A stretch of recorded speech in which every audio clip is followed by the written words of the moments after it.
Hi friends, ఎలా ఉన్నారండి? బాగున్నారా? నాకు కొంచెం ఒంట్లో బాగాలేక ఒక 2 రోజులుగా నేను పైకి అయితే ఈ మన డ్రమ్ స్టిక్ ఫ్లవర్స్ అన్ని కింద రావడం చూసి చాలా సర్ప్రైజ్ అయింది. చూసాను ఎక్కడో ఫ్లవర్ అనుకుంటున్నాను.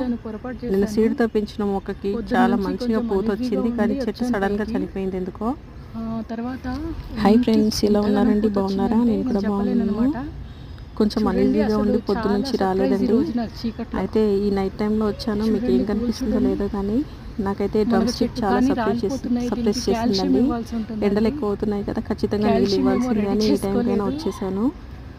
నేను అదే అనుకున్నాను. అయితే ఈ డ్రమ్ స్టిక్ 2 years నుంచి ఎదురు చూస్తున్నాను. ఇదైతే మనం నర్సరీ నుంచి కొన్న మొక్క అండి. 1.5 year అయిపోయింది, దాదాపు 2 years అవుతుంది.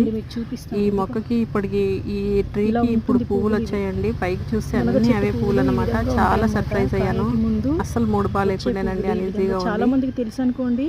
అనీజీ సంగతి పక్కన పెట్టి మూడైతే సరిగా చాలా హ్యాపీగా ఉంది.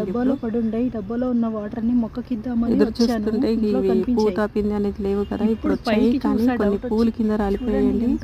గాలికే రాలుతున్నాయా, బలం లేక రాలుతున్నాయా అర్థం కాలేదు. కానీ పూతలు లేకపోతే మనకు కాయలు దక్కవు కదా. దీనికి ఒక ట్రిక్ ఏంటంటే, పిన్నాక పద్మ ఆంటీ అని యూట్యూబ్ ఛానల్లో వాళ్ళ వీడియో చూసానండి, పట్నంలో పల్లెటూరు అని. అందులో ఆంటీ కాల్షియం ఇవ్వాలి దీనికి ఈ సమయంలో. కానీ ఈ పూతలు రాలిపోవటం వల్ల మనకు ఎంత కష్టపడిందంత వేస్ట్ అయిపోతుంది కదా. అందుకే మనము ఎక్షల్స్ అనేటివి కుకింగ్ వెనిగర్లో వేసుకున్నట్లయితే మనకు మంచి కాల్షియం తయారు చేసుకొని ఇవి రాలకుండా చూసుకోవచ్చండి. కుకింగ్ వెనిగర్లో